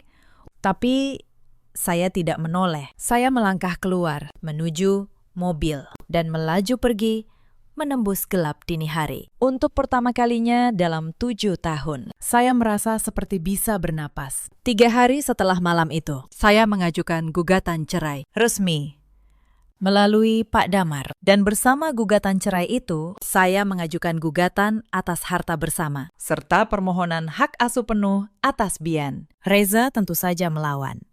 Tapi perlawanannya sejak awal sudah kalah. Beberapa hari kemudian, Reza datang ke rumah ibu saya, tempat saya dan Bian tinggal sementara. Ia datang dengan wajah yang berbeda, lingkaran hitam di bawah matanya. Tubuhnya yang dulu tegap, kini tampak lebih kurus. Saya menemuinya di teras. Tidak mempersilakannya masuk. Saya kira ia datang untuk memohon, atau mungkin untuk marah. Ternyata ia datang untuk mengancam. Anin, hentikan semua ini, katanya. Giginya gemertak. Kamu tidak akan menang. Kamu itu cuma ibu rumah tangga, pengangguran. Tidak ada hakim yang akan memberikan Bian padamu. Aku yang punya penghasilan. Aku yang bisa menghidupinya. Saya menatapnya dengan tenang. Dan soal harta, lanjutnya. Suaranya merendah. Mengancam. Kamu tidak akan dapat apa-apa. Semua sudah aku amankan. Kamu keluar dari pernikahan ini dengan tangan kosong, sama seperti waktu kamu masuk. Saya membiarkannya selesai bicara. Lalu, saya tersenyum. Mas, kata saya pelan. Apakah kamu masih ingat atas nama siapa sertifikat rumah Bintaro kita? Wajah Reza membeku. Saya melihat keraguan melintas di matanya. Ia mencoba mengingat. Dan perlahan, warna di wajahnya menghilang. Kamu lupa, ya? Kata saya. 7 tahun lalu, kamu sendiri yang meminta rumah itu diatasnamakan saya, supaya aman dari hutang usahamu. Rumah yang selama ini kamu tinggali. Rumah tempat kamu merencanakan untuk membuang saya. Mas, secara hukum adalah milik saya sepenuhnya. Reza tidak bisa berkata apa-apa. Dan soal aset yang kamu pindahkan ke nama ibumu, saya melanjutkan. Tanah di Depok. Dan yang lainnya. Semua itu kita beli selama pernikahan. Itu harta bersama. Mas, tidak peduli sekarang atas nama siapa. Memindahkannya ke nama orang lain menjelang perceraian. Itu namanya itikat buruk. Dan hakim sangat tidak menyukai itikat buruk. Saya melangkah sedikit lebih dekat. Kamu pikir kamu sedang berhadapan dengan siapa? Kamu lupa siapa saya sebelum menikah denganmu. Saya notaris. Mas, saya tahu setiap celah dalam permainan yang sedang kamu mainkan. Dan selama berbulan-bulan, ketika kamu sibuk dengan perempuanmu, saya sibuk menyiapkan ini semua. Reza menatap saya seperti menatap orang asing. Mungkin, untuk pertama kalinya dalam 7 tahun, ia benar-benar melihat saya, melihat siapa saya sebenarnya. Pulanglah, Mas, kata saya akhirnya. Kita bertemu di pengadilan. Ia pergi dengan langkah tertatih, dan saya menutup pintu dengan tenang. Persidangan pertama digelar 3 minggu kemudian di Pengadilan Agama Jakarta Selatan. Saya datang dengan tenang, ditemani Pak Damar. Saya mengenakan pakaian sederhana namun rapi, Di seberang ruangan, Reza duduk bersama pengacaranya. Di bangku belakang, mertua saya, Bu Sukarni, hadir. Wajahnya tegang. Pengacara Reza membuka dengan strategi yang sudah saya duga. Ia menggambarkan saya persis seperti rencana mereka. Seorang istri yang tidak bekerja, tidak punya penghasilan, tidak mampu secara finansial untuk membesarkan seorang anak. Klien kami, kata pengacara itu, adalah satu-satunya pencari nafkah dalam keluarga. Pihak istri tidak memiliki pekerjaan maupun penghasilan. Atas dasar kesejahteraan anak, kami memohon majelis hakim memberikan hak asuh kepada klien kami. Ia bicara dengan percaya diri. Reza bahkan menyempatkan diri menatap saya dengan sorot mata penuh kemenangan. Lalu, giliran Pak Damar berbicara. Dan saat itulah, perlahan, semuanya berubah. Yang mulia, kata Pak Damar dengan tenang. Pihak penggugat ingin meluruskan beberapa fakta. Pertama, mengenai status pekerjaan klien kami. Benar bahwa beberapa tahun terakhir klien kami fokus mengurus rumah tangga. Namun, klien kami adalah seorang notaris berlisensi yang menutup prakteknya secara sukarela demi keluarga. Kapasitas finansial dan profesional klien kami tidak diragukan. Saya melihat senyum di wajah Reza mulai memudar. Kedua, lanjut Pak Damar, mengenai harta. Pihak tergugat mengklaim sebagai satu-satunya pemilik aset keluarga. Izinkan kami menunjukkan fakta yang sebenarnya. Pak Damar lalu menyerahkan map dokumen itu. Map yang telah saya siapkan selama berbulan-bulan. Satu persatu, ia membuka bukti di hadapan majelis hakim. Ini adalah sertifikat rumah yang selama ini ditinggali kedua belah pihak di Bintaro. Yang mulia bisa melihat sendiri. Rumah ini terdaftar atas nama klien kami, Ibu Anindita, sepenuhnya sejak 7 tahun lalu. Suasana ruang sidang berubah. Saya mendengar bisik-bisik. Reza menoleh ke pengacaranya dengan panik. Pengacaranya yang jelas tidak tahu fakta ini, tampak kebingungan. Selanjutnya, kata Pak Damar, mengenai aset yang diklaim tergugat sudah bukan milik bersama. Ini adalah dokumen pelacakan dari kantor pertanahan. Yang mulia bisa melihat sebidang tanah di Depok yang dibeli 4 tahun lalu selama masa pernikahan. Baru-baru ini dibalik nama. Dari nama tergugat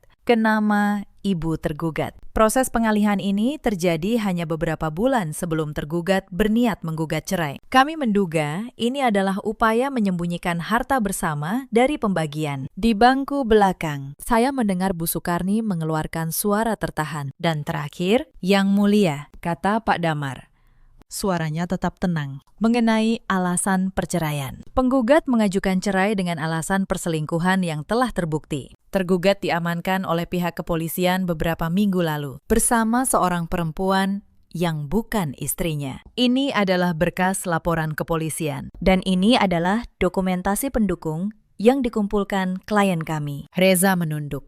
Ia tidak bisa lagi mengangkat kepalanya. Hakim ketua mengamati seluruh dokumen dengan saksama. Lalu ia mengangkat wajahnya dan menatap ke arah pihak Reza. Saudara tergugat, kata hakim. Apakah benar rumah tempat tinggal kalian terdaftar atas nama penggugat? Reza terdiam lama. Lalu, dengan suara nyaris tak terdengar, ia menjawab. Benar, Yang Mulia. Dan apakah benar saudara mengalihkan kepemilikan aset ke nama ibu saudara beberapa bulan sebelum mengajukan perceraian? Hening. Pengacara Reza mencoba menjawab, tapi hakim mengangkat tangannya. Saya bertanya pada tergugat, kata hakim tegas. Benar, Yang Mulia. Jawab Reza akhirnya. Saat itu, saya tahu perkara ini sudah selesai. Tapi sebelum sidang ditutup hari itu, terjadi sesuatu yang tidak saya rencanakan. Bu Sukarni, mertua saya, tiba-tiba berdiri dari bangku belakang. Wajahnya merah padam. Ia tidak tahan lagi. Yang Mulia, ini fitnah, serunya. Tanah itu memang milik saya. Anak saya yang memberikannya pada saya sebagai hadiah. Perempuan ini hanya mau merampas harta keluarga kami. Ruangan menjadi gaduh.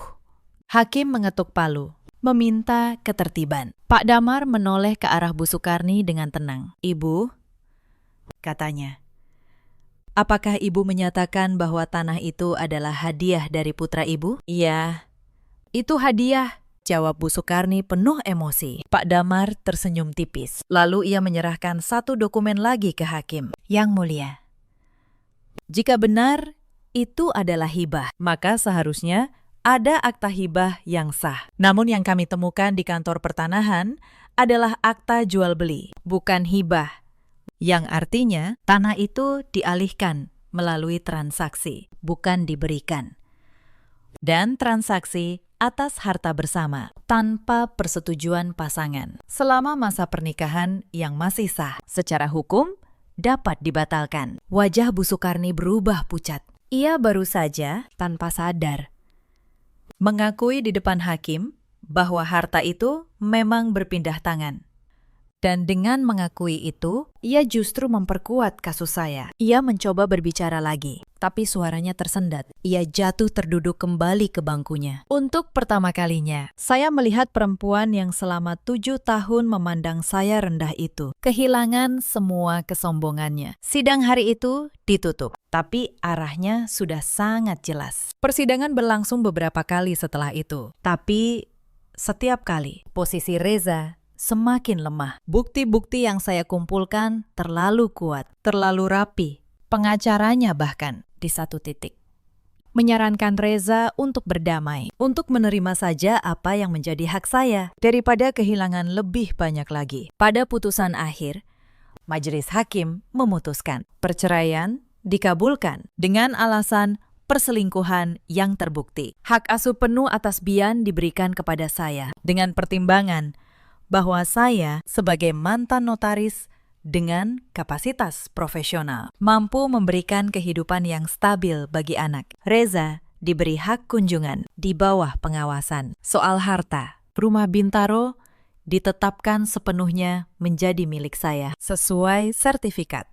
Aset yang dialihkan ke nama Bu Sukarni dibatalkan pengalihannya, dikembalikan menjadi harta bersama, lalu dibagi. Dan karena terbukti kontribusi saya selama pernikahan jauh lebih besar. Sementara Reza terbukti beritikat buruk dengan menyembunyikan aset. Hakim membagi harta bersama tidak dengan rasio yang sama. Saya mendapatkan bagian yang jauh lebih besar. Adapun hutang-hutang pribadi yang ditumpuk Reza untuk membiayai perselingkuhannya ditetapkan sebagai tanggung jawab pribadinya. Bukan tanggung jawab saya. Saya ingin berhenti sejenak di sini untuk menceritakan apa yang saya rasakan di ruang sidang itu. Selama bertahun-tahun, saya menelan begitu banyak penghinaan dalam diam. Saya menelan kalimat-kalimat Reza yang merendahkan. Saya menelan tatapan sinis Bu Sukarni. Saya menelan rasa sakit setiap kali mencium wangi parfum asing di kemeja suami saya. Saya menelan semuanya. Sampai saya nyaris lupa bagaimana rasanya dihargai. Tapi di ruang sidang itu, ketika satu persatu bukti dibacakan, ketika wajah Reza memucat dan kepalanya tertunduk, saya tidak merasakan dendam yang membara. Yang saya rasakan justru kelegaan yang dalam. Seolah-olah setiap penghinaan yang pernah saya telan akhirnya menemukan jawabannya. Bukan dengan teriakan, bukan dengan air mata, tapi dengan kebenaran. Hitam di atas putih yang tidak bisa dibantah oleh siapapun. Saya menyadari sesuatu di hari itu. Keadilan ketika datang tidak selalu berisik. Kadang ia datang dengan tenang, lewat selembar sertifikat, lewat sebuah tanggal, lewat sebuah fakta yang tak terbantahkan. Dan ketenangan itulah yang justru paling menghancurkan bagi mereka yang mengira bisa mempermainkan hukum. Ketika hakim mengetukkan palu untuk terakhir kalinya, saya tidak bersorak. Saya tidak menangis. Saya hanya menarik napas panjang dan merasakan beban 7 tahun lepas dari pundak saya. Saya menoleh ke arah Reza untuk terakhir kalinya. Ia duduk di sana, tertunduk, menjadi bayangan dari laki-laki yang dulu begitu percaya diri. Laki-laki yang pernah berkata bahwa saya bukan siapa-siapa. Saya tidak membenci dia lagi. Untuk apa? Membenci hanya akan mengikat saya pada masa lalu. Dan saya sudah selesai dengan masa lalu. Bagian dari kisah ini yang paling sering ditanyakan orang adalah bagaimana dengan perempuan itu? Perempuan yang digerebek bersama Reza. Saya tidak pernah membencinya secara pribadi. Tapi takdir ternyata punya caranya sendiri. Beberapa minggu setelah putusan, saya mendengar kabar tentangnya dari obrolan tetangga. Perempuan itu, yang ternyata seorang rekan kerja Reza, ditinggalkan begitu saja. Begitu Reza kehilangan segalanya. Ketika Reza masih punya jabatan, mobil, dan uang.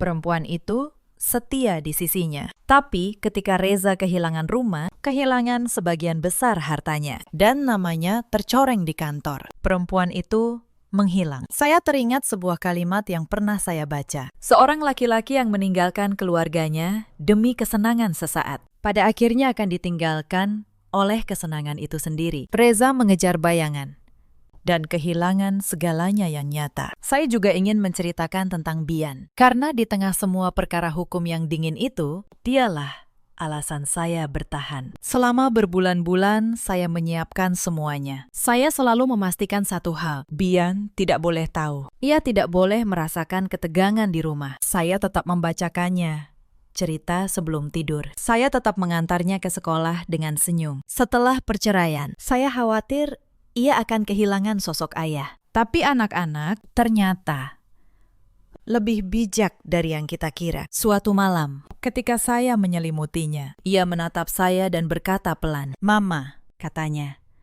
"Sekarang, Mama lebih sering tersenyum, ya?" Saya menahan air mata. "Iya, sayang. Mama lebih sering tersenyum sekarang. Bian suka," katanya. Lalu memejamkan mata. Bian suka kalau Mama tersenyum. Di detik itu, saya tahu. Setiap keputusan yang saya ambil sudah benar. Ada satu hal lagi yang ingin saya ceritakan tentang mertua saya, Bu Sukarni. Setelah persidangan, hubungan kami tentu saja berakhir. Tapi, beberapa bulan kemudian, ia menghubungi saya. Suaranya yang dulu penuh kesombongan, kini terdengar lelah dan tua. "Anin," katanya. Mama minta maaf." Saya terdiam sejenak. "Mama dulu salah menilai kamu," lanjutnya. "Mama pikir kamu lemah. Mama pikir kamu cuma perempuan yang menumpang hidup pada anak Mama. Ternyata kamu yang selama ini menopang semuanya." Saya tidak menjawab dengan kemarahan. Saya hanya berkata pelan, "Terima kasih sudah mengatakannya, Bu. Saya doakan Ibu sehat selalu." Lalu saya menutup telepon. Bukan karena dendam, tapi karena saya tahu beberapa pintu memang lebih baik ditutup dengan tenang, agar kita bisa terus berjalan. Reza, setelah semuanya, mencoba memulai hidupnya kembali dari nol. Saya dengar usahanya bangkrut total, hutang-hutangnya menjadi tanggungannya sendiri. Jabatannya di kantor goyah karena reputasinya yang hancur. Laki-laki yang dulu berkata bahwa saya akan jadi apa tanpa dirinya, kini harus menjawab pertanyaan itu untuk dirinya sendiri. Saya tidak menikmati kejatuhannya, saya hanya menyaksikannya dari kejauhan.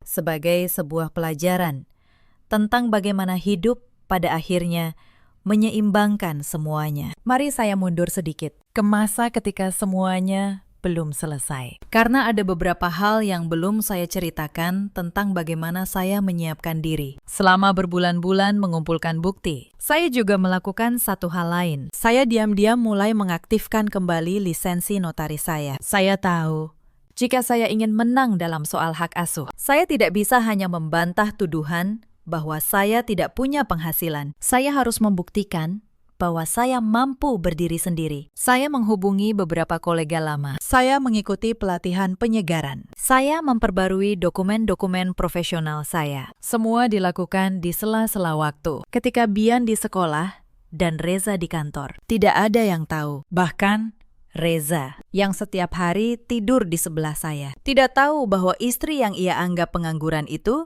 sedang membangun kembali karirnya, batu demi batu. Ada satu malam yang tidak akan pernah saya lupakan. Malam ketika saya hampir menyerah. Saya sedang duduk sendirian di ruang tamu. Jam menunjukkan hampir tengah malam. Reza belum pulang lagi.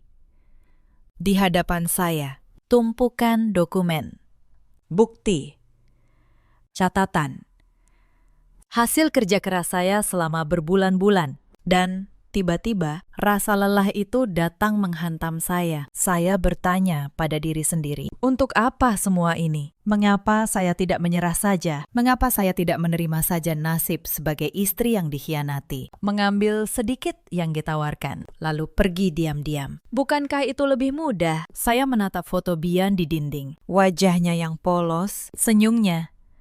Dan saya tahu jawabannya. Saya tidak melakukan ini untuk balas dendam. Saya melakukan ini agar anak saya tumbuh dengan melihat ibunya berdiri tegak. Bukan ibu yang menunduk dan menerima ketidakadilan, tapi ibu yang ketika dunia mencoba menjatuhkannya, memilih untuk bangkit dan melawan dengan cara yang benar. Malam itu, saya mengusap air mata saya. Saya kembali bekerja, dan saya tidak pernah lagi berpikir untuk menyerah. Ada juga satu insiden yang nyaris menggagalkan semuanya. Suatu hari, Bu Sukarni datang berkunjung tanpa pemberitahuan. Saya sedang menyimpan berangkas kecil tempat saya menaruh salinan dokumen di kamar. Ketika ia masuk ke kamar dengan alasan ingin melihat lemari, jantung saya hampir copot. Lemari ini bagus ya, Dek, katanya, sambil membuka pintu lemari. Persis di sebelah tempat saya biasa menyembunyikan map. Saya bergerak cepat dengan tenang. Iya, Bu, tapi sudah lama, mau saya ganti. Oh iya, Bu, saya buatkan teh dulu ya. Ada kue nastar juga. Saya mengalihkan perhatiannya. Menuntunnya keluar dari kamar dengan senyum. Krisis itu lewat, tapi saya belajar. Sejak hari itu, tidak ada satupun dokumen penting yang saya simpan di rumah. Semuanya pindah ke brankas di rumah ibu saya. Dan salinan digital saya simpan di tempat yang hanya saya yang tahu. Setiap detail saya perhitungkan. Karena saya tahu, dalam sebuah perkara, satu kesalahan kecil bisa menghancurkan segalanya. Dan saya tidak boleh membuat satu pun kesalahan. Itulah mengapa ketika malam penggerbekan itu tiba, saya sudah benar-benar siap. Saya tidak panik.